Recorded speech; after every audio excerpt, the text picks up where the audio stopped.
ਜੇਕਰ ਗੱਲ ਕੀਤੀ ਜਾਵੇ ਤਾਂ ਪੰਜਾਬ ਦੇ ਵਿੱਚ ਲਗਾਤਾਰ ਆ ਜਿਹੜਾ ਉਹ ਖੇਤੀ ਅੰਦੋਲਨ ਕਿਸਾਨੀ ਅੰਦੋਲਨ ਲਗਾਤਾਰ ਚੱਲਦਾ ਜਾ ਰਿਹਾ। ਤਿੰਨ ਖੇਤੀ ਕਾਨੂੰਨਾਂ ਨੂੰ ਲੈ ਕੇ ਦਿੱਲੀ ਦੀਆਂ ਬਰੂਹਾਂ ਤੇ ਕਿਸਾਨ ਜਿਹੜੇ ਉਹ ਲਗਾਤਾਰ ਬੈਠੇ ਨੇ ਤੇ ਕੇਂਦਰ ਸਰਕਾਰ ਨੂੰ ਕਾਨੂੰਨ ਰੱਦ ਕਰਨ ਲਈ ਅਪੀਲ ਕਰ ਰਹੇ ਨੇ। ਤੇ ਉੱਥੇ ਹੁਣ ਪੰਜਾਬ ਦੇ ਵਿੱਚ ਵੀ ਗੰਨੇ ਦੇ ਭਾਅ ਨੂੰ ਲੈ ਕੇ ਕਿਸਾਨਾਂ ਨੇ ਜਲੰਧਰ ਦੇ ਵਿੱਚ ਅੰਦੋਲਨ ਸ਼ੁਰੂ ਕਰ ਦਿੱਤਾ, ਜਿਸ ਨੂੰ ਲੈ ਕੇ ਅੱਜ ਸਰਕਾਰ ਨਾਲ ਮੀਟਿੰਗ ਵੀ ਰੱਖੀ ਗਈ ਸੀ, ਪਰ ਉਹ ਮੀਟਿੰਗ ਕਹਿੰਦੇ ਬੇਸਿੱਟਾ ਰਹੀ ਆ। ਸੁੱਖੀ ਰੰਧਾਵੇ ਨੇ ਜਿਹੜੀ ਉਹ ਮੀਟਿੰਗ ਲਈ ਸੀਗੀ। ਜਦੋਂ ਅੱਜ ਮੀਟਿੰਗ ਹੋਈ ਹੈ ਤਾਂ ਕਿਸਾਨ ਦੇ ਆਗੂ ਬਲਵੀਰ ਸਿੰਘ ਰਾਜੇਵਾਲ, ਮਨਜੀਤ ਸਿੰਘ ਰਾਏ, ਡੱਲੇਵਾਲ ਸਾਹਿਬ, ਹੋਰ ਬਹੁਤ ਸਾਰੇ ਆਗੂ ਉੱਥੇ ਸ਼ਾਮਲ ਹੋਏ। ਇਹਨੂੰ ਨਿਰਾਪੁਰਾ ਆਪਾਂ ਕਹੀਏ ਕਿ ਬੇਸਿੱਟਾ ਰਹੀ ਹੈ, ਨਿਰੀ ਪੂਰੀ ਬੇਸਿੱਟਾ ਨਹੀਂ ਰਹੀ। ਜਿਹੜੇ ਕਿਸਾਨਾਂ ਦੇ ਬਕਾਏ ਮਾਮਲੇ ਸੀ ਉਹਦੇ ਤੇ ਲਗਭਗ ਸਹਿਮਤੀ ਬਣ ਗਈ ਹੈ। ਜਿਹੜਾ ਕਿਸਾਨ ਭਾਅ ਵਧਾਉਣਾ ਹੈ ਉਹਦੇ ਤੇ ਸਹਿਮਤੀ ਨਹੀਂ ਬਣੀ। ਉਹਦੇ ਸੰਬੰਧ ਵਿੱਚ ਕੱਲ੍ਹ ਨੂੰ ਫੇਰ ਇੱਕ ਬੈਠਕ ਜਿਹੜੀ ਹੈ ਉਹ ਸਰਕਾਰ ਨੇ ਸੱਦ ਲਈ ਹੈ ਤੇ ਪਰਸੋਂ ਫਿਰ ਇਹ ਜਥੇਬੰਦੀਆਂ ਸਹਿਕਾਰਤਾ ਮੰਤਰੀ ਤੇ ਹੋਰ ਮੁੱਖ ਮੰਤਰੀ ਕੈਪਟਨ ਅਮਰਿੰਦਰ ਸਿੰਘ ਨਾਲ ਮੀਟਿੰਗ ਕਰਨਗੇ, ਜਿੱਥੇ ਅਸੀਂ ਆਸ ਕਰਦੇ ਹਾਂ ਕਿ ਸਰਕਾਰ ਦਾ ਇਹ ਚੋਣ ਦਾ ਬੜਾ ਹੈਗਾ ਉਹ ਉਸ ਮੀਟਿੰਗ ਦੇ ਵਿੱਚ ਜਿਹੜਾ ਭਾਅ ਸੰਬੰਧੀ ਕੋਈ ਨਾ ਕੋਈ ਜਿਹੜਾ ਰਿੜਕਾ ਚੱਲ ਰਿਹਾ ਇਹਦੀ ਥਾਂ ਦੇ ਉੱਤੇ ਉਹ ਹੱਲ ਹੋਵੇਗਾ। ਜੇਕਰ ਗੱਲ ਕੀਤੀ ਜਾਵੇ ਸ਼੍ਰੋਮਣੀ ਅਕਾਲੀ ਦਲ ਦੇ ਪ੍ਰਧਾਨ ਸੁਖਬੀਰ ਸਿੰਘ ਬਾਦਲ ਦੀ, ਤਾਂ ਸੁਖਬੀਰ ਸਿੰਘ ਬਾਦਲ ਨੇ ਕਿਹਾ ਕਿ ਕਾਂਗਰਸ ਸਰਕਾਰ ਆ ਜਿਹੜੀ ਉਹ ਗੰਨੇ ਦਾ ਭਾਅ 380 ਰੁਪਏ ਕਰੇਗੀ। ਪਹਿਲਾਂ ਸੁਖਬੀਰ ਸਿੰਘ ਆਪਦੇ ਵੇਲੇ ਦੱਸਦੇ ਕਿੰਨਾ ਸੀ ਜੀ, ਇਹ ਦੂਜੇ ਵੇਲੇ ਕਹਿਣਾ ਬਹੁਤ ਕੁਝ ਹੁੰਦਾ ਹੈਗਾ ਜੀ, ਜਦੋਂ ਆਪ ਕਰਨਾ ਹੁੰਦਾ ਉਦੋਂ ਇਕੱਲੇ ਸੁਖਬੀਰ ਸਿੰਘ ਨੇ ਨਹੀਂ ਕਿਹਾ, ਉਹਨਾਂ ਤੋਂ ਪਹਿਲਾਂ ਕੱਲ ਢੀਂਡਸਾ ਸਾਹਿਬ ਨੇ ਵੀ ਕਿਹਾ ਹੈ ਜੀ। ਸੁਖਬੀਰ ਸਿੰਘ ਵਿਰੋਧੀ ਧਿਰ 'ਚ ਬੈਠਾ ਹੈ ਜੀ, ਉਹਦਾ ਹੱਕ ਬਣਦਾ ਇਹ ਗੱਲ ਕਹਿਣ ਦਾ ਜਿਹੜੀ ਉਹਨੇ ਕਹੀ ਹੈ ਜੀ, ਕਿਉਂਕਿ ਲੋਕਾਂ ਦੀ ਵਾਹਵਾ ਜਿੱਤਣ ਵਾਸਤੇ ਜਦੋਂ ਸੱਤਾ 'ਚ ਨਹੀਂ ਹੁੰਦੇ ਤਾਂ ਗੱਲਾਂ ਹੋਰ ਕਰਦੇ ਨੇ, ਜਦੋਂ ਸੱਤਾ 'ਚ ਬਹਿ ਜਾਂਦੇ ਨੇ ਫਿਰ ਗੱਲਾਂ ਹੋਰ ਕਰਦੇ ਨੇ ਜੀ। ਮੈਨੂੰ ਯਾਦ ਆ ਜਦੋਂ ਪ੍ਰਕਾਸ਼ ਸਿੰਘ ਬਾਦਲ ਹੋਰੀ ਖੇਤੀਬਾੜੀ ਮੰਤਰੀ ਬਣੇ, ਉੱਥੇ ਦਿੱਲੀ ਦੇ ਵਿੱਚ 2 ਰੁਪਏ ਕਣਕ ਦਾ ਭਾਅ ਵਧਿਆ ਸੀ ਜੀ। ਜਦੋਂ ਮਨਮੋਹਨ ਸਿੰਘ ਦੀ ਸਰਕਾਰ ਸੀ ਕਣਕ ਦਾ ਭਾਅ ਵਧਿਆ 100 ਰੁਪਇਆ ਜੀ, ਤਾਂ ਇਸੇ ਬਾਦਲ ਸਾਹਿਬ ਨੇ ਤੇ ਜਿੰਨੇ ਇਹ ਵਿਰੋਧ ਤੁਰੇ ਫਿਰਦੇ ਆ ਕੋਝਾ ਮਜ਼ਾਕ ਕੀਤਾ ਜੀ। ਜਦੋਂ ਨਰਿੰਦਰ ਮੋਦੀ ਦੀ ਸਰਕਾਰ ਆ ਗਈ ਭਾਅ ਵਧਿਆ 50 ਰੁਪਏ ਜੀ, ਤਾਂ ਫਿਰ ਆਹ ਤਾਂ ਜੀ ਮੋਦੀ ਜੀ ਨੇ ਕਮਾਲ ਕਰਤੀ ਕਿਸਾਨਾਂ ਨੂੰ ਜੀ। ਭਾਵ ਜਿਹੜੇ 50 ਰੁਪਏ ਮੋਦੀ ਜੀ ਨੇ ਭਾਏ ਨਾ ਉਹ ਡਾਲਰਾਂ 'ਚ ਸੀਗੇ ਤੇ ਮਨਮੋਹਨ ਸਿੰਘ ਵਾਲੇ ਜਿਹੜੇ ਸੀਗੇ ਉਹ 100 ਰੁਪਈਆਂ 'ਚ ਸੀਗਾ, ਮੋਦੀ ਸਾਹਿਬ ਨੇ ਡਾਲਰਾਂ 'ਚ ਵਧਾਤਾ ਸੀ ਤੇ ਇਹ ਨੱਚਦੇ ਫਿਰਦੇ ਸੀ। ਜਦੋਂ ਤੱਕ ਜਿਹੜੇ ਇਹ ਰਾਜਸੀ ਆਗੂ ਆਪਦੀਆਂ ਰਾਜਾਂ ਵਾਸਤੇ ਗੰਭੀਰ ਨਹੀਂ ਹੋਣਗੇ, ਇਹ ਰਾਜਾਂ ਨੂੰ ਛੱਡ ਕੇ ਆਪਣੇ ਪਰਿਵਾਰਾਂ ਲਈ ਨੇ, ਆਪਣੇ ਪੋਤੇ ਪੜੋਤਿਆਂ ਲਗੜ ਪੋਤਿਆਂ ਦੀਆਂ ਜਾਇਦਾਦਾਂ ਬਣਾਤੀਆਂ ਤੇ ਪੰਜਾਬ ਨੂੰ 14ਵੇਂ 15ਵੇਂ ਸਥਾਨ ਤੇ ਪਹੁੰਚਾਤਾ। ਉਹਦੇ ਵਾਸਤੇ ਮੈਂ ਇਕੱਲਾ ਅਕਾਲੀ ਦਲ ਭਾਜਪਾ ਨੂੰ ਜ਼ਿੰਮੇਵਾਰ ਨਹੀਂ ਠਹਿਰਾਉਂਦਾ, ਕਾਂਗਰਸ ਵੀ ਬਰਾਬਰ ਦੀ ਜ਼ਿੰਮੇਵਾਰ ਹੈ।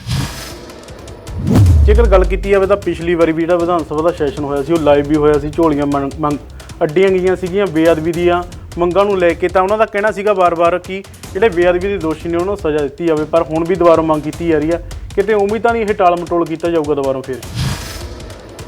ਇਹ ਗੱਲ ਅਜੇ ਤੱਕ ਤਾਂ ਉਸੇ ਤਰ੍ਹਾਂ ਦੀ ਗੱਲ ਲੱਗਦੀ ਹੈਗੀ ਹੈ ਜੀ। ਜੇ ਇਹ ਸਾਡੇ ਵਿਧਾਇਕ ਸੁਹਿਰਦ ਹੋਣਗੇ ਤਾਂ ਸਿਰ ਜੋੜ ਕੇ ਬੈਠਣ, ਗੱਲ ਕਰਨ ਉਹਦੇ ਤੇ ਜੀ। ਜਿਹੜਾ ਉਹਦੇ ਤੇ ਅਸੀਂ ਨਹੀਂ ਕਹਿੰਦੇ ਕਿ ਪਿਛਲੀ ਸਰਕਾਰ ਨੇ ਆਪ ਕੀਤੀ ਹੈ, ਪਰ ਹੋਈ ਪਿਛਲੀ ਸਰਕਾਰ ਦੇ ਸਮੇਂ ਹੈ। ਉਹ ਸਰਕਾਰ ਉਹਨਾਂ ਦੋਸ਼ੀਆਂ ਨੂੰ ਸਜ਼ਾ ਦੇਣ ਤੋਂ ਭੱਜੀ, ਉਹਨਾਂ ਨੂੰ ਫੜਨ ਤੋਂ ਭੱਜੀ। ਬੰਦੇ ਲਲਕਾਰ ਕੇ ਕਹਿਣ ਕਿ ਸਾਡੇ ਕੋਲ ਆ ਤੁਹਾਡਾ ਗੁਰੂ, ਆਓ ਫੜੋ। ਅਸੀਂ ਤਾਂ ਉਹਦੀ ਫਿਲਮ ਨੂੰ ਪੁਲਿਸ ਦੇ ਪੋਸਟਰਾਂ ਨੂੰ ਖੜਾ ਕੇ ਪ੍ਰੋਟੈਕਸ਼ਨ ਦਿੱਤੀ ਸੀ। ਗੱਲ ਕਿਹੜੀ ਕਰਦੇ ਆ ਅਸੀਂ, ਕਿਹੜੇ ਉਸ ਨਾਲ ਕਰਦੇ ਆ? ਸਭ ਪਾਸੇ ਵੋਟ ਰਾਜਨੀਤੂ ਭਾਰੂ ਹੈ, ਸਿਧਾਂਤ ਰਾਜਨੀਤੂ ਇੱਥੇ ਹੈ ਨਹੀਂ ਕਿਤੇ। ਦਿੱਲੀ ਸਿੱਖ ਗੁਰਦੁਆਰਾ ਪ੍ਰਬੰਧਕ ਕਮੇਟੀ ਦੀਆਂ ਜਿਹੜੀਆਂ ਚੋਣਾਂ ਨੇ ਉਹ ਹੋਣ ਜਾ ਰਹੀਆਂ ਨੇ, ਲਗਭਗ ਸਮਾਪਤ ਹੋਣ ਦਾ ਸਮਾਂ ਹੈ ਤੇ ਉਹਦੇ ਬਾਰੇ ਚਰਚਾ ਕਰਦੇ ਹਾਂ। ਢਿੱਲੋਂ ਸਾਹਿਬ ਜਿਹੜੀਆਂ ਚੋਣਾਂ ਨੇ ਉਹਨੂੰ ਕਿਵੇਂ ਦੇਖਦੇ?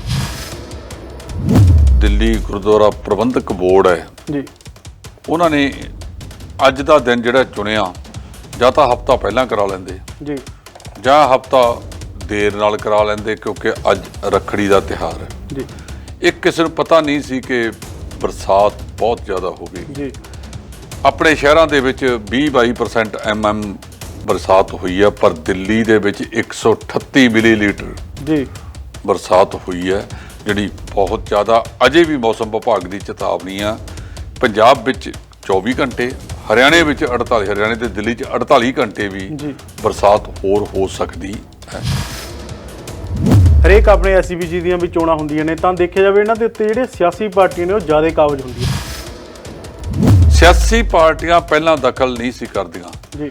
ਜਦੋਂ ਤੋਂ ਇੱਕ ਪਰਿਵਾਰ ਨੇ ਇਹ ਦੋਨੇ ਕਮੇਟੀਆਂ ਦੇ ਉੱਤੇ ਦਖਲਅੰਦਾਜ਼ੀ ਕੀਤੀ ਹੈ ਜੀ ਔਰ ਗੁਰੂ ਦੀਆਂ ਗੋਲਕਾਂ ਨੂੰ ਲਟਾਉਣ ਦਾ ਕੰਮ ਕੀਤਾ ਹੈ ਜੀ, ਆਪਦੇ ਜੇਬ ਚੋਂ ਢਿੱਲਾ ਕੱਢਣਾ ਨਹੀਂ, ਜੀ ਨਾਂ ਨੂੰ ਕਹਿਣਾ ਕਿ ਮੈਂ ਸਮਾਜ ਸੇਵੀ ਹਾਂ, ਆਹ ਕੰਮ ਕਰ ਰਿਹਾ। ਜੀ ਜੇ ਇਹ ਸਿਆਸੀ ਪਰਿਵਾਰ ਦੇ ਕੋਲ ਕੋਵਿਡ ਦੇ ਦੌਰਾਨ ਵੀ ਦਿੱਲੀ ਵਾਲੇ ਕਮੇਟੀ ਵਾਲੇ ਇੱਥੇ ਸਮਾਨ ਭੇਜਣ, ਉਹਦਾ ਸਿਟਿੰਗ ਆਪਰੇਸ਼ਨ ਹੋਇਆ, ਇਹਨਾਂ ਦੀ ਟਰਾਂਸਪੋਰਟ ਕੰਪਨੀ ਦੇ ਵਿੱਚ ਬਠਿੰਡੇ ਆ ਕੇ ਉਹ ਦਿੱਲੀੋਂ ਸਮਾਨ ਉਤਰਿਆ, ਤੇ ਤੁਸੀਂ ਯੋਗ ਕਹਾਣ ਦੇ ਹੱਕਦਾਰ ਹੈਗੇ ਹੋ। ਤੁਸੀਂ ਇਹ ਕਹਿੰਦੇ ਹੱਕਦਾਰ ਹੈਗੇ ਹੋ। ਇਸ ਪਾਰਟੀ ਤੇ ਤਾਂ ਇਹਨਾਂ ਦੇ ਆਪਣੇ ਚਚੇਰੇ ਭਰਾ ਤਾਂ ਨੇ ਇਹ ਦੋਸ਼ ਲਾਇਆ ਕਿ ਮੇਰੇ ਤਾਈ ਜੀ ਦੇ ਭੋਗ ਦੇ ਉੱਤੇ ਜਿਹੜਾ ਲੰਗਰ ਸੀ ਉਹ ਗੁਰੂ ਘਰ ਚੋਂ ਲਿਆਂਦਾ ਗਿਆ। ਅਜੇ ਤੱਕ ਉਹਦਾ ਕੋਈ ਬਹੁਤਾ ਸਪਸ਼ਟੀਕਰਨ ਇਹਨਾਂ ਨੇ ਨਹੀਂ ਦਿੱਤਾ। D5 ਚੈਨਲ ਪੰਜਾਬੀ ਦੇਖ ਰਹੇ ਸਾਰੇ ਦਰਸ਼ਕਾਂ ਦਾ ਸਵਾਗਤ ਹੈ। ਮੈਂ ਸੁਖਵੀਰ ਸਿੰਘ ਇੱਕ ਮੇਰੀ ਵੀ ਸੁਣੋ ਪ੍ਰੋਗਰਾਮ ਲੈ ਕੇ ਹਾਜ਼ਰ ਹਾਂ, ਜਿਸ ਦੇ ਵਿੱਚ ਅਸੀਂ ਵੱਖੋ ਵੱਖਰੇ ਮੁੱਦਿਆਂ ਤੇ ਚਰਚਾ ਕਰਦੇ ਹਾਂ। ਤੇ ਚਰਚਾ ਕਰਨ ਲਈ ਸਾਡੇ ਨਾਲ ਨੇ ਸੀਨੀਅਰ ਪੱਤਰਕਾਰ ਜਸਪਾਲ ਸਿੰਘ ਢਿੱਲੋਂ ਜੀ। ਆਓ ਉਹਨਾਂ ਦਾ ਸਵਾਗਤ ਕਰ ਲਈਏ। ਸਰ ਸਤਿ ਸ਼੍ਰੀ ਅਕਾਲ ਜੀ। ਸਤਿ ਸ਼੍ਰੀ ਅਕਾਲ ਜੀ ਭੰਗੂ ਸਾਹਿਬ। ਜੇਕਰ ਗੱਲ ਕੀਤੀ ਜਾਵੇ ਦਿੱਲੀ ਦੀ, ਤਾਂ ਦਿੱਲੀ ਦੇ ਵਿੱਚ ਜਿਹੜਾ ਅੱਜ ਦਿੱਲੀ ਸਿੱਖ ਗੁਰਦੁਆਰਾ ਪ੍ਰਬੰਧਕ ਕਮੇਟੀ ਦੀਆਂ ਜਿਹੜੀਆਂ ਚੋਣਾਂ ਨੇ ਉਹ ਹੋਣ ਜਾ ਰਹੀਆਂ ਨੇ, ਲਗਭਗ ਸਮਾਪਤ ਹੋਣ ਦਾ ਸਮਾਂ ਹੈ ਤੇ ਉਹਦੇ ਬਾਰੇ ਚਰਚਾ ਕਰਦੇ ਹਾਂ। ਢਿੱਲੋਂ ਸਾਹਿਬ, ਜਿਹੜੀਆਂ ਚੋਣਾਂ ਨੇ ਉਹਨੂੰ ਕਿਵੇਂ ਦੇਖਦੇ ਹੋ? ਦੇਖੋ, ਮੇਰਾ ਖਿਆਲ ਹੈ ਕਿ ਜਿਹੜਾ ਉੱਥੋਂ ਦਾ ਦਿੱਲੀ ਗੁਰਦੁਆਰਾ ਪ੍ਰਬੰਧਕ ਬੋਰਡ ਹੈ ਜੀ, ਉਹਨਾਂ ਨੇ ਅੱਜ ਦਾ ਦਿਨ ਜਿਹੜਾ ਚੁਣਿਆ, ਜਾਂ ਤਾਂ ਹਫ਼ਤਾ ਪਹਿਲਾਂ ਕਰਾ ਲੈਂਦੇ ਜੀ, ਜਾਂ ਹਫ਼ਤਾ ਦੇਰ ਨਾਲ ਕਰਾ ਲੈਂਦੇ, ਕਿਉਂਕਿ ਅੱਜ ਰੱਖੜੀ ਦਾ ਤਿਉਹਾਰ ਹੈ ਜੀ। ਇੱਕ ਕਿਸੇ ਨੂੰ ਪਤਾ ਨਹੀਂ ਸੀ ਕਿ ਬਰਸਾਤ ਬਹੁਤ ਜ਼ਿਆਦਾ ਹੋਵੇਗੀ ਜੀ। ਆਪਣੇ ਸ਼ਹਿਰਾਂ ਦੇ ਵਿੱਚ 20-22% mm ਬਰਸਾਤ ਹੋਈ ਹੈ, ਪਰ ਦਿੱਲੀ ਦੇ ਵਿੱਚ 138 ਮਿਲੀਲੀਟਰ ਜੀ ਬਰਸਾਤ ਹੋਈ ਹੈ, ਜਿਹੜੀ ਬਹੁਤ ਜ਼ਿਆਦਾ। ਅਜੇ ਵੀ ਮੌਸਮ ਵਿਭਾਗ ਦੀ ਚੇਤਾਵਨੀ ਆ, ਪੰਜਾਬ ਵਿੱਚ 24 ਘੰਟੇ, ਹਰਿਆਣੇ ਵਿੱਚ 48, ਹਰਿਆਣੇ ਤੇ ਦਿੱਲੀ 'ਚ 48 ਘੰਟੇ ਵੀ ਬਰਸਾਤ ਹੋਰ ਹੋ ਸਕਦੀ ਹੈ। ਪਹਿਲਾਂ ਔੜ ਲੱਗੀ, ਔੜ ਤੋਂ ਬਾਅਦ ਇੰਦਰ ਦੇਵਤਾ ਨੇ ਐਸੀ ਛੱਲ ਮਾਰੀ ਕਿ ਹੁਣ ਸਾਰਿਆਂ ਦੇ ਹੱਥ ਖੜੇ ਕੀਤੇ ਹੋਏ ਨੇ, ਕਿਉਂਕਿ ਅਸੀਂ ਬਰਸਾਤ ਨੂੰ ਸਾਂਭਣ ਵਾਸਤੇ ਪੂਰੇ ਹਿੰਦੁਸਤਾਨ ਦੇ ਵਿੱਚ ਕੋਈ ਯਤਨ ਨਹੀਂ ਕੀਤਾ। ਸੋ ਬਰਸਾਤ ਦਾ ਪਾਣੀ ਐਸੇ ਤਰ੍ਹਾਂ ਜਾਈ ਚੱਲ ਜਾਂਦਾ। ਜੇ ਬਰਸਾਤ ਦੇ ਪਾਣੀ ਨੂੰ ਸਾਂਭਣ ਵਾਸਤੇ ਇਹਨਾਂ ਸਰਕਾਰਾਂ ਨੇ ਕੋਈ ਕੰਮ ਕੀਤਾ ਹੁੰਦਾ ਤਾਂ ਪੰਜਾਬ ਦੇ 138 ਜ਼ੋਨਾਂ ਦਾ ਪਾਣੀ ਅੱਜ ਡਾਰਕ ਜ਼ੋਨ 'ਚ ਨਹੀਂ ਸੀ ਜਾਂਦਾ। ਮਤਲਬ ਘਰਾੜੇ ਮਾਰ ਰਹੇ ਨੇ, ਸੁੱਤੇ ਪਏ ਨੇ, ਅੱਖਾਂ ਬੰਦ ਨੇ, ਕੰਨਾਂ ਬੋਲੇ ਕੀਤੇ ਪਏ ਨੇ। ਮੈਂ ਮੇਰੇ ਪਿੰਡ ਦੇ ਜਿਹੜੇ ਲੋਕ ਨੇ, ਸੰਯੁਕਤ ਕਿਸਾਨ ਮੋਰਚੇ ਦੇ ਆਗੂ ਨੇ, ਜਿੰਨੇ ਇਹ ਕਿਸਾਨ ਮੋਰਚੇ ਦੇ ਆਗੂਆਂ ਨੇ ਲੋਕਾਂ ਨੂੰ ਜਾਗਰੂਕਤਾ ਕਰਕੇ ਜਾਗ ਲਾਈ ਹੈ ਨਾ, ਇੱਕ ਹੰਭਲਾ ਹੋਰ ਮਾਰ ਦਿਓ। ਆਪਣੇ ਆਪਣੇ ਪਿੰਡਾਂ ਦੇ ਵਿੱਚ ਆਪ ਇਹਨਾਂ ਪਾਣੀਆਂ ਨੂੰ ਸਾਂਭਣ ਵਾਸਤੇ ਅਸੀਂ ਹੋਰ ਬਥੇਰੇ ਖਰਚੇ ਕਰਦੇ ਹਾਂ। ਸਾਂਝੇ ਤੌਰ ਦੇ ਉੱਤੇ ਜਦੋਂ ਖਰਚਾ ਕਰਾਂਗੇ, ਮੰਨ ਲਓ ਜੇ ਇੱਕ ਪਿੰਡ ਦੇ ਵਿੱਚ ਪਾਣੀ ਰੀਚਾਰਜ ਕਰਨ ਵਾਸਤੇ 20 ਲੱਖ ਲੱਗਦਾ, ਉਹ 1 ਸਾਲ 'ਚ ਨਹੀਂ ਹੋ ਜੂ, 2 'ਚ ਹੋ ਜੂਗਾ। ਮਤਲਬ ਥੋੜ੍ਹੇ ਥੋੜ੍ਹੇ ਪੈਸੇ ਇਕੱਠੇ ਕਰਕੇ ਕੁਝ ਜਿਹੜੇ ਪ੍ਰਵਾਸੀ ਭਾਰਤੀ ਭਰਾ ਨੇ ਮੇਰੇ, ਇਹਨਾਂ ਨੇ ਬਹੁਤ ਪੰਜਾਬ ਦੇ ਵਿੱਚ ਪੈਸੇ ਭੇਜੇ ਨੇ। ਕਿਰਪਾ ਕਰਕੇ ਤੁਸੀਂ ਪਾਣੀ ਨੂੰ ਰੀਚਾਰਜ ਕਰਨ ਵਾਸਤੇ ਆਪੋ ਆਪਣੇ ਪਿੰਡਾਂ ਦੇ ਵਿੱਚ ਜੇ ਪ੍ਰਬੰਧ ਕਰ ਲਵੋ ਤਾਂ ਮੈਂ ਸਮਝਦਾ ਕਿ ਬਹੁਤ ਵੱਡਾ ਇੱਕ ਪੁੰਨ ਹੋਵੇਗਾ। ਇਹ ਸਾਨੂੰ ਪਾਣੀ ਦੀ ਜਾਂ ਇਸ ਪਾਣੀ ਨੂੰ ਇਸ ਤਰੀਕੇ ਨਾਲ ਸਾਂਭ ਲਿਆ ਜਾਵੇ, ਜਦੋਂ ਇਹਦੀ ਲੋੜ ਪਵੇ ਇਹਦੀ ਵਰਤੋਂ ਵੀ ਕਰ ਲਈ ਜਾਵੇ। ਜੇ ਅਸੀਂ ਧਰਤੀ ਵਿੱਚ ਵੀ ਪਾਣੀ ਸਾਂਭ ਲਿਆ, ਅੱਜ ਕਈ ਥਾਵਾਂ ਤੇ 400-400 300-300 ਫੁੱਟ ਤੋਂ ਉੱਪਰ ਪਾਣੀ ਚੱਲ ਰਿਹਾ, ਜੇ ਇਹੀ ਪਾਣੀ ਜਿਹੜਾ ਹੈਗਾ 10-15-20 ਫੁੱਟ ਤੇ ਆ ਗਿਆ ਤਾਂ ਉਹਨੂੰ ਕੱਢਣ ਵਾਸਤੇ ਜਿਹੜੀਆਂ ਵੱਡੀਆਂ ਮੋਟਰਾਂ ਨੇ ਉਹਦੀ ਸ਼ਕਤੀ ਘੱਟ ਵਰਤਣੀ ਪਊਗੀ, ਬਿਜਲੀ ਦੀ ਬਚਤ ਹੋਊਗੀ। ਸਾਨੂੰ ਕੋਈ ਨਾ ਕੋਈ ਹਰ ਕੌਮੀ ਸਾਡਾ ਇਹ ਸਮੱਸਿਆ ਹੈਗੀ ਆ, ਉਹਦੇ ਤੇ ਅਸਰ ਪਵੇਗਾ। ਗੱਲ ਆਪਾਂ ਦਿੱਲੀ ਚੋਣਾਂ ਦੀ ਕਰ ਰਹੇ ਸੀ। ਦਿੱਲੀ ਚੋਣਾਂ ਦੇ ਵਿੱਚ ਪਿਛਲੇ ਸਾਲ ਵੀ ਜਦੋਂ ਇਹ ਚੋਣਾਂ ਹੋਈਆਂ ਸੀ, ਮੇਰੇ ਖਿਆਲ 17 'ਚ ਹੋਈਆਂ ਸੀ ਇਹ ਚੋਣਾਂ, ਉਦੋਂ ਵੀ ਇਹਦੇ 'ਚ ਮਤਲਬ 24% ਵੋਟ ਪਈ ਸੀ। ਅੱਜ ਵੀ ਅਜੇ ਤੱਕ ਇੱਕ ਤਾਂ ਮੌਸਮ ਦਾ ਫਰਕ ਹੈ, ਦੂਜਾ ਰੱਖੜੀ ਦਾ ਤਿਉਹਾਰ, ਸਵੇਰੇ ਸਵੇਰੇ ਵੋਟ ਘੱਟ ਪਈ। ਅੱਜ ਪਹਿਲੇ 2 ਘੰਟਿਆਂ ਦੇ ਵਿੱਚ ਸਿਰਫ 4% ਵੋਟ ਪੋਲ ਹੋਈ ਸੀ। ਬਾਅਦ ਦੇ ਵਿੱਚ ਇਹ ਪਤਾ ਲੱਗਿਆ ਕਿ 20% ਵੋਟ ਜਿਹੜੀ ਆ ਉਹਦਾ ਮਤਦਾਨ ਹੋ ਗਿਆ। ਅੱਜ 4:30 ਵੱਜ ਗਏ ਨੇ, ਅੱਧਾ ਘੰਟਾ ਰਹਿ ਗਿਆ। ਅੱਧੇ ਘੰਟੇ 'ਚ ਕਿੰਨਾ ਕੁ ਹੋਵੇਗਾ? ਮੇਰਾ ਖਿਆਲ ਹੈ ਪਿਛਲੇ ਸਾਲ ਦਾ ਜਿਹੜਾ ਅੰਕੜਾ 25% ਵਾਲਾ ਉਹਦੇ ਨੇੜੇ ਤੇੜੇ ਹੀ ਜਾਏਗਾ ਜੀ। ਕਿਉਂ ਲੋਕ ਇਹਨਾਂ ਚੋਣਾਂ ਦੇ ਵਿੱਚ ਹਿੱਸਾ ਨਹੀਂ ਲੈਂਦੇ? ਜੀ। ਜਦੋਂ ਸ਼ਰਾਬਾਂ, ਨਸ਼ੇ, ਬੇਨਿਜਮੀਆਂ, ਗੋਲਕਾਂ ਵੱਲ ਮੂੰਹ, ਗੁਰੂ ਵੱਲ ਪਿੱਠ ਹੈ ਜੀ। ਤੇ ਲੋਕਾਂ ਦਾ ਇਸ ਤੋਂ ਵਿਸ਼ਵਾਸ ਉੱਠਦਾ ਜਾ ਰਿਹਾ, ਜਿਹੜਾ ਬਹੁਤ ਖਤਰਨਾਕ ਹੈ ਜੀ। ਇਹ ਜਿਹੜਾ ਲੋਕਾਂ ਦਾ ਵਿਸ਼ਵਾਸ ਹੈ ਉਹ ਬਣਾਉਣ ਵਾਸਤੇ ਜਿਹੜੀਆਂ ਵੀ ਪਾਰਟੀ ਦਿੱਲੀ ਦੀਆਂ ਚੋਣਾਂ ਲੜ ਰਹੀਆਂ ਨੇ ਜਿੱਤ ਕੇ ਕਾਬਜ ਹੋਣਗੀਆਂ, ਘੱਟੋ ਘੱਟ ਲੋਕਾਂ ਦਾ ਇਸ ਪ੍ਰਣਾਲੀ ਦੇ ਵਿੱਚ ਵਿਸ਼ਵਾਸ, ਭਰੋਸਾ ਬਣਾਉਣ ਲਈ ਕਾਰਜ ਕਰਨ। ਅਸੀਂ ਆਖਾਂਗੇ ਕਿ ਜਿਹੜਾ ਵੀ ਆਵੇਗਾ ਉਹ ਘੱਟੋ ਘੱਟ ਇਸ ਤਰ੍ਹਾਂ ਦਾ ਕੰਮ ਜ਼ਰੂਰ ਕਰੇ ਜਿਹਦੇ ਨਾਲ ਲੋਕਾਂ ਦੇ ਵਿੱਚ ਜਾਗਰੂਕਤਾ ਆਵੇ, ਲੋਕਾਂ ਦੇ ਵਿੱਚ ਹੋਰ, ਔਰ ਜਿਹੜੇ ਕੰਮ ਤੁਸੀਂ ਕਰੋ ਪਾਰਦਰਸ਼ਕ ਤਰੀਕੇ ਨਾਲ ਹੋਣ। ਇਹ ਨਾ ਹੋਵੇ ਕਿ ਸੂਚਨਾ ਦੇ ਅਧਿਕਾਰ ਖੇਤਰ ਤਹਿਤ ਸੂਚਨਾਵਾਂ ਲੈ ਕੇ ਤੁਹਾਨੂੰ ਕੋਸਿਆ ਜਾਵੇ। ਤੁਸੀਂ ਜਿਹੜੀਆਂ ਰਾਜਨੀਤਿਕ ਪਾਰਟੀਆਂ ਦੀ ਸਰਪ੍ਰਸਤੀ ਹੈ ਤੁਹਾਡੇ ਤੇ, ਉਹ ਰਾਜਨੀਤਿਕ ਪਾਰਟੀਆਂ ਨੇ ਜੋ ਕੜੀ ਘੋਲੀ ਹੈ ਉਹ ਸਭ ਦੇ ਸਾਹਮਣੇ ਹੈ ਜੀ। ਇਸ ਤੋਂ ਇਲਾਵਾ ਜੇਕਰ ਗੱਲ ਕੀਤੀ ਜਾਵੇ ਤਾਂ ਦਿੱਲੀ ਹੁਣ ਜਿਵੇਂ ਪ੍ਰਬੰਧਕ ਕਮੇਟੀ ਦੀਆਂ ਚੋਣਾਂ ਨੇ ਜੀ, ਹਰੇਕ ਆਪਣੇ SCPG ਦੀਆਂ ਵੀ ਚੋਣਾਂ ਹੁੰਦੀਆਂ ਨੇ, ਤਾਂ ਦੇਖਿਆ ਜਾਵੇ ਇਹਨਾਂ ਦੇ ਉੱਤੇ ਜਿਹੜੇ ਸਿਆਸੀ ਪਾਰਟੀਆਂ ਨੇ ਉਹ ਜ਼ਿਆਦਾ ਕਾਬਜ ਹੁੰਦੀਆਂ ਨੇ। ਇਹ ਕੀ ਕਾਰਨ? ਇਹ ਆਪਣੀ ਪ੍ਰਬੰਧਕ ਕਮੇਟੀ ਹੈ, ਉੱਥੋਂ ਦੀ ਦਿੱਲੀ ਸਿੱਖ ਗੁਰਦੁਆਰਾ ਮੈਨੇਜਮੈਂਟ ਕਮੇਟੀ ਹੈ। ਸਿਆਸੀ ਪਾਰਟੀਆਂ ਪਹਿਲਾਂ ਦਖਲ ਨਹੀਂ ਸੀ ਕਰਦੀਆਂ। ਜਦੋਂ ਤੋਂ ਇੱਕ ਪਰਿਵਾਰ ਨੇ ਇਹ ਦੋਨੇ ਕਮੇਟੀਆਂ ਦੇ ਉੱਤੇ ਦਖਲ ਅੰਦਾਜ਼ੀ ਕੀਤੀ ਹੈ ਔਰ ਗੁਰੂ ਦੀਆਂ ਗੋਲਕਾਂ ਨੂੰ ਲੁਟਾਉਣ ਦਾ ਕੰਮ ਕੀਤਾ ਹੈ, ਆਪਦੇ ਜੇਬ ਚੋਂ ਢਿੱਲਾ ਕੱਢਣਾ ਨਹੀਂ, ਨਾਂ ਨੂੰ ਕਹਿਣਾ ਕਿ ਮੈਂ ਸਮਾਜ ਸੇਵੀ ਹਾਂ, ਆਹ ਕੰਮ ਕਰ ਰਿਹਾ।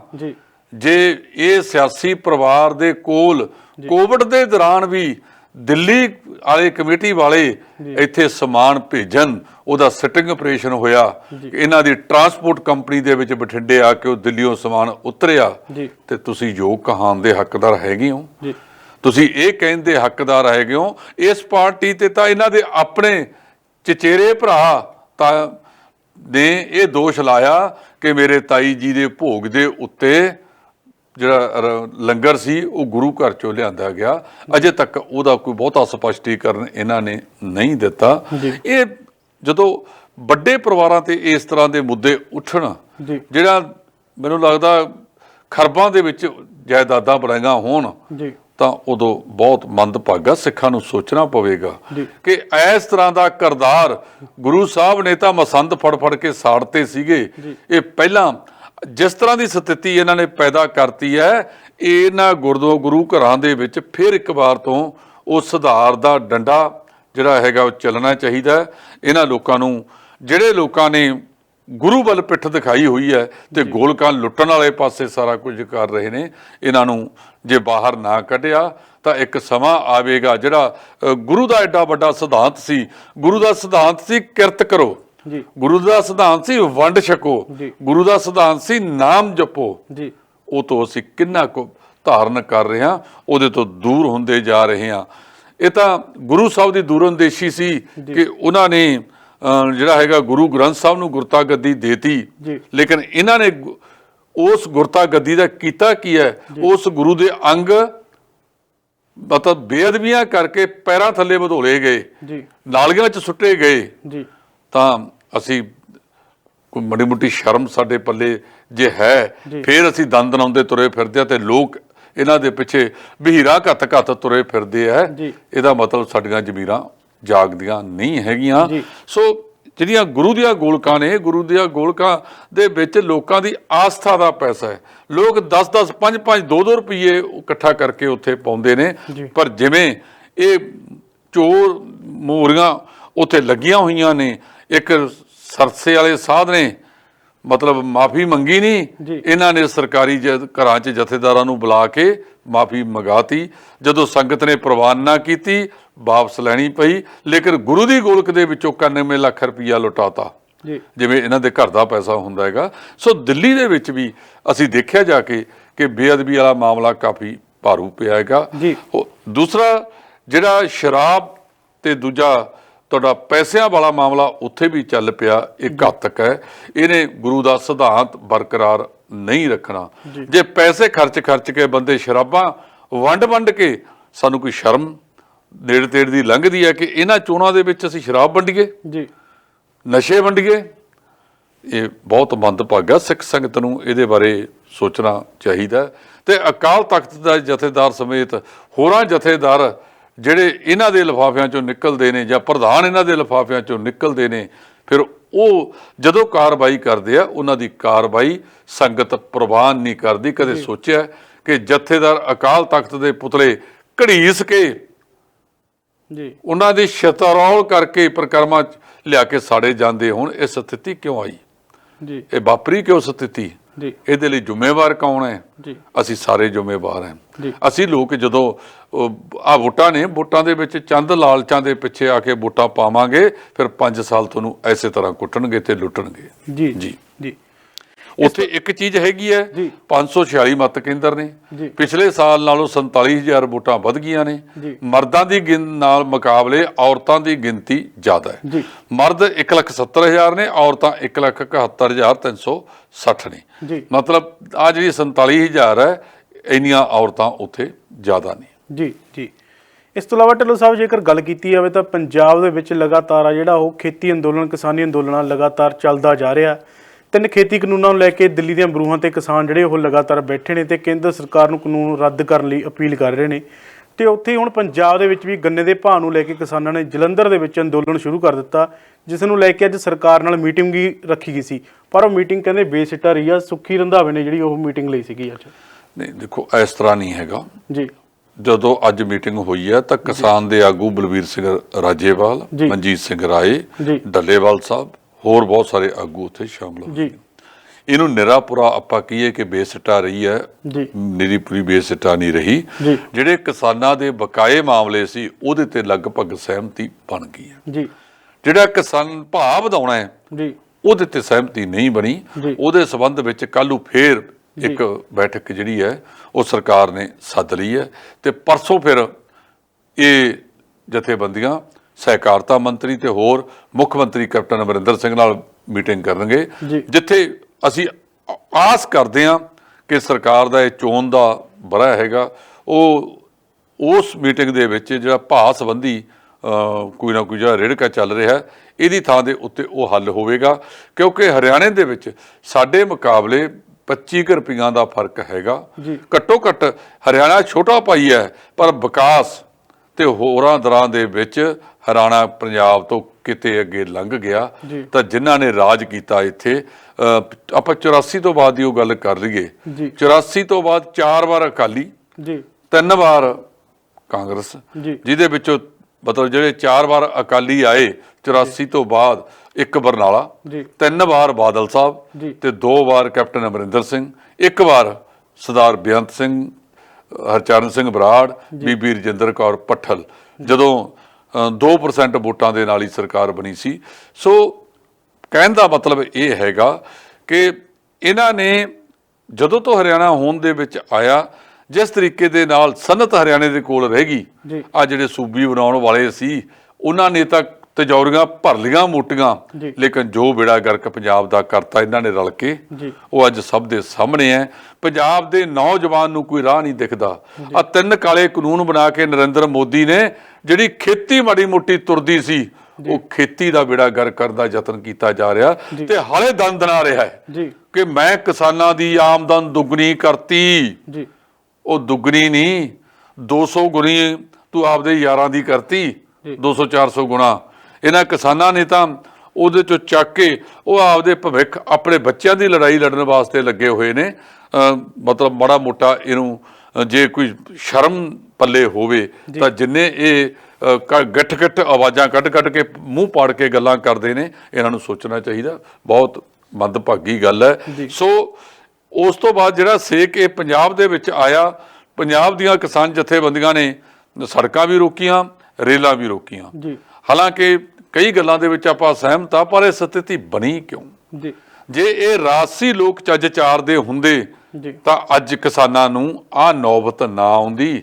ਉਹ 9 ਮਹੀਨੇ ਤੋਂ ਉੱਥੇ ਦਿੱਲੀ ਦੇ ਹੱਦਾਂ ਤੇ ਬੈਠੇ ਨੇ। ਉਹ 8ਵੀਂ 600 ਦੇ ਕਰੀਬ ਕਿਸਾਨਾਂ ਨੇ ਜਾਨਾਂ ਵਾਰਤੀਆਂ, ਕਿਸੇ ਦੀ ਸਿਹਤ ਤੇ ਕੋਈ ਅਸਰ ਨਹੀਂ ਹੈਗਾ। ਇਸੇ ਤਰ੍ਹਾਂ ਜੇ ਪਾਰਲੀਮੈਂਟ ਦੇ ਵਿੱਚ ਪੁੱਛਿਆ ਗਿਆ ਕਿ ਕਿੰਨੇ ਕਿਸਾਨਾਂ ਨੇ ਜਾਨਾਂ ਵਾਰੀਆਂ ਨੇ, ਇਹਨਾਂ ਦੇ ਖੇਤੀਬਾੜੀ ਮੰਤਰੀ ਕੋਲੇ ਕੋਈ ਰਿਕਾਰਡ ਹੀ ਨਹੀਂ ਹੈਗਾ। ਕੋਵਿਡ ਦੇ ਪੁੱਛ ਲਓ ਕਿੰਨੀਆਂ ਮੌਤਾਂ ਹੋਈਆਂ ਨੇ, ਇਹਨਾਂ ਕੋਲੇ ਕੋਈ ਰਿਕਾਰਡ ਨਹੀਂ ਹੈਗਾ।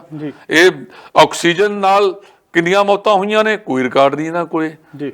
ਸੋ ਕਰਦੇ ਕੀ ਪਏ ਨੇ ਇਹ ਕਰਦੇ ਕੀ ਪਏ ਨੇ, ਇਹ ਸੋਚਣ ਵਾਲੀ ਗੱਲ ਹੈ। ਇਹ ਮੰਦਭਾਗੀ ਹੈ, ਨਹੀਂ ਹੋਣਾ ਚਾਹੀਦਾ। ਇਹ ਲਗਾਤਾਰ ਜਿਹੜੀ ਨੌਬਤ ਆਈ ਹੈ ਇਹਦਾ ਹੱਲ ਕੱਢੋ। ਗੰਨੇ ਦਾ ਮੁੱਲ ਕਿਸਾਨਾਂ ਨਾਲ ਸਹਿਮਤੀ ਬਣਾ ਕੇ, ਜਿੰਨਾ ਕਿਸਾਨਾਂ ਤੇ ਆਪਸ ਵਿੱਚ ਦੀ ਸਰਕਾਰ ਦੀ ਸਹਿਮਤੀ ਹੈ ਉਹਨੂੰ ਜ਼ਰੂਰ ਕੀਤਾ ਜਾਵੇ, ਨਹੀਂ ਤਾਂ ਪੰਜਾਬ ਬਹੁਤ ਸਾਰੇ ਪੱਖਾਂ ਤੋਂ ਪਛੜਦਾ ਜਾ ਰਿਹਾ। ਇਹਨੂੰ ਵੀ ਸੋਚਿਆ ਜਾਵੇ ਕਿ ਕਿਤੇ ਆਹ ਕਾਰਨਾਂ ਕਰਕੇ ਪੰਜਾਬ ਹੋਰ ਤਾਂ ਨਹੀਂ ਪਛੜ ਜਾਵੇਗਾ। ਸਾਨੂੰ ਸੋਚਣਾ ਚਾਹੀਦਾ ਹੈ। ਕਿਸਾਨਾਂ ਦੀ ਜਿਹੜੀ ਲੀਡਰਸ਼ਿਪ ਆ ਬੜੀ ਸੁਹਿਰਦ ਹੈਗੀ, ਉਹਨਾਂ ਨੇ ਨੂੰ ਪਤਾ ਹੈ ਨਫਾ ਨੁਕਸਾਨ ਕੀ ਹੈਗਾ। ਅਸੀਂ ਸਰਕਾਰ ਨੂੰ ਬੇਨਤੀ ਕਰਾਂਗੇ ਕੋਈ ਜਲਦ ਤੋਂ ਜਲਦ, ਘੱਟੋ ਘੱਟ ਪੰਜਾਬ ਵਾਲੀ ਸਰਕਾਰ ਤਾਂ ਇਹ ਗੰਨੇ ਦੇ ਉੱਤੇ ਜਿਹੜੀ ਭਾਅ ਵਾਲੀ ਕੀਮਤ ਹੈ ਉਹਨੂੰ ਤੁਰੰਤ ਮੰਨੇ ਤੇ ਕਿਸਾਨ ਆਪੋ ਆਪਣੇ ਘਰਾਂ ਨੂੰ ਜਾਣ, ਇੱਥੋਂ ਵਿਹਲੇ ਹੋ ਕੇ ਉਹ ਕਾਲੇ ਕਾਨੂੰਨ ਰੱਦ ਕਰਾਉਣ ਵਾਸਤੇ ਤੁਰਨ। ਜੀ, ਇਸ ਤੋਂ ਇਲਾਵਾ ਜੇਕਰ ਗੱਲ ਕੀਤੀ ਜਾਵੇ ਸ਼੍ਰੋਮਣੀ ਅਕਾਲੀ ਦਲ ਦੇ ਪ੍ਰਧਾਨ ਸੁਖਬੀਰ ਸਿੰਘ ਬਾਦਲ ਦੀ, ਤਾਂ ਸੁਖਬੀਰ ਸਿੰਘ ਬਾਦਲ ਨੇ ਕਿਹਾ ਕਿ ਕਾਂਗਰਸ ਸਰਕਾਰ ਆ ਜਿਹੜੀ ਉਹ ਗੰਨੇ ਦਾ ਭਾਅ 380 ਰੁਪਏ ਕਰੇ ਜੀ।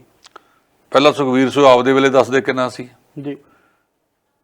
ਇਹ ਦੂਜੇ ਵੇਲੇ ਕਹਿਣਾ ਬਹੁਤ ਕੁਝ ਹੁੰਦਾ ਹੈਗਾ ਜੀ, ਜਦੋਂ ਆਪ ਕਰਨਾ ਹੁੰਦਾ ਉਦੋਂ ਕੱਲੇ ਸੁਖਬੀਰ ਸਿੰਘ ਨੇ ਨਹੀਂ ਕਿਹਾ, ਉਹਨਾਂ ਤੋਂ ਪਹਿਲਾਂ ਕੱਲ ਢੀਂਡਸਾ ਸਾਹਿਬ ਨੇ ਵੀ ਕਿਹਾ ਹੈ ਜੀ। ਸੁਖਬੀਰ ਸਿੰਘ ਵਿਰੋਧੀ ਧਿਰ 'ਚ ਬੈਠਾ ਹੈ ਜੀ, ਉਹਦਾ ਹੱਕ ਬਣਦਾ ਇਹ ਗੱਲ ਕਹਿਣ ਦਾ ਜਿਹੜੀ ਉਹਨੇ ਕਹੀ ਹੈ, ਕਿਉਂਕਿ ਲੋਕਾਂ ਦੀ ਵਾਹਵਾ ਜਿੱਤਣ ਵਾਸਤੇ ਜਦੋਂ ਸੱਤਾ 'ਚ ਨਹੀਂ ਹੁੰਦੇ ਤਾਂ ਗੱਲਾਂ ਹੋਰ ਕਰਦੇ ਨੇ, ਜਦੋਂ ਸੱਤਾ 'ਚ ਬਹਿ ਜਾਂਦੇ ਨੇ ਫਿਰ ਗੱਲਾਂ ਹੋਰ ਕਰਦੇ ਨੇ। ਮੈਨੂੰ ਯਾਦ ਆ ਜਦੋਂ ਪ੍ਰਕਾਸ਼ ਸਿੰਘ ਬਾਦਲ ਹੋਰੀ ਖੇਤੀਬਾੜੀ ਮੰਤਰੀ ਬਣੇ, ਉੱਥੇ ਦਿੱਲੀ ਦੇ ਵਿੱਚ 2 ਰੁਪਏ ਕਣਕ ਦਾ ਭਾਅ ਵਧਿਆ ਸੀ। ਜਦੋਂ ਮਨਮੋਹਨ ਸਿੰਘ ਦੀ ਸਰਕਾਰ ਸੀ ਕਣਕ ਦਾ ਭਾਅ ਵਧਿਆ 100 ਰੁਪਇਆ, ਤਾਂ ਇਸੇ ਬਾਦਲ ਸਾਹਿਬ ਨੇ ਤੇ ਜਿੰਨੇ ਇਹ ਵਿਰੋਧ ਤੁਰੇ ਫਿਰਦੇ ਆ ਕੋਝਾ ਮਜ਼ਾਕ ਕੀਤਾ ਜੀ। ਜਦੋਂ ਨਰਿੰਦਰ ਮੋਦੀ ਦੀ ਸਰਕਾਰ ਆ ਗਈ ਭਾਅ ਵਧਿਆ 50 ਰੁਪਏ, ਤਾਂ ਫਿਰ ਆਹ ਤਾਂ ਜੀ ਮੋਦੀ ਜੀ ਨੇ ਕਮਾਲ ਕਰਤੀ ਕਿਸਾਨਾਂ ਨੂੰ। ਭਾਵ ਜਿਹੜੇ 50 ਰੁਪਏ ਮੋਦੀ ਜੀ ਨੇ ਭਾਏ ਨਾ ਉਹ ਡਾਲਰਾਂ 'ਚ ਸੀਗੇ, ਤੇ ਮਨਮੋਹਨ ਸਿੰਘ ਵਾਲੇ ਜਿਹੜੇ ਸੀਗੇ ਉਹ 100 ਰੁਪਈਆਂ 'ਚ ਸੀਗਾ, ਮੋਦੀ ਸਾਹਿਬ ਨੇ ਡਾਲਰਾਂ 'ਚ ਵਧਾਤਾ ਸੀ ਤੇ ਇਹ ਨੱਚਦੇ ਫਿਰਦੇ ਸੀ। ਜਦੋਂ ਤੱਕ ਜਿਹੜੇ ਇਹ ਰਾਜਸੀ ਆਗੂ ਆਪਦੀਆਂ ਰਾਜਾਂ ਵਾਸਤੇ ਗੰਭੀਰ ਨਹੀਂ ਹੋਣਗੇ, ਇਹ ਰਾਜਾਂ ਨੂੰ ਛੱਡ ਕੇ ਆਪਣੇ ਪਰਿਵਾਰਾਂ ਲਈ ਨੇ, ਆਪਣੇ ਪੋਤੇ ਪੜੋਤਿਆਂ ਲਗੜ ਪੋਤਿਆਂ ਦੀਆਂ ਜਾਇਦਾਦਾਂ ਬਣਾਤੀਆਂ ਤੇ ਪੰਜਾਬ ਨੂੰ 14ਵੇਂ 15ਵੇਂ ਸਥਾਨ ਤੇ ਪਹੁੰਚਾਤਾ। ਉਹਦੇ ਵਾਸਤੇ ਮੈਂ ਇਕੱਲਾ ਅਕਾਲੀ ਦਲ ਭਾਜਪਾ ਨੂੰ ਜ਼ਿੰਮੇਵਾਰ ਨਹੀਂ ਠਹਿਰਾਉਂਦਾ, ਕਾਂਗਰਸ ਵੀ ਬਰਾਬਰ ਦੀ ਜ਼ਿੰਮੇਵਾਰ ਹੈ। ਇਹਨਾਂ ਲੋਕਾਂ ਦੀਆਂ ਨੀਤੀਆਂ ਕਰਕੇ ਜਿਹੜੇ ਵਾਅਦੇ ਇਹਨਾਂ ਨੇ ਕੀਤੇ ਸੀ, ਚੋਣ ਮਨੋਰਥ ਪੱਤਰ ਅੱਜ ਇੱਕ ਕਾਲਰ ਆਏ, ਉਹ ਕਹਿੰਦੇ ਜੀ ਵੀ ਜਿਹੜਾ 15 ਲੱਖ ਇਹਦੇ ਖਾਤਿਆਂ 'ਚ ਪਾਉਣਾ ਸੀ ਉਹਨੂੰ ਗੁੰਮਰਾਹ ਕਰਕੇ ਇਹਨੇ ਸਰਕਾਰ ਬਣਾ ਲਈ। ਸੋ ਜਿਹੜਾ ਭਾਰਤ ਦਾ ਚੋਣ ਕਮਿਸ਼ਨ ਹੈ ਉਹ TN ਸੈਸ਼ਨ ਤੋਂ ਬਾਅਦ ਕੋਈ ਚੱਜ ਦਾ ਨਹੀਂ ਆਇਆ। ਜਿਹਨੇ ਦੱਸਿਆ TN ਸੈਸ਼ਨ ਨੇ ਦੱਸਤਾ ਸੀ ਚੋਣ ਕਮਿਸ਼ਨ ਹੁੰਦਾ ਕੀ ਹੈ।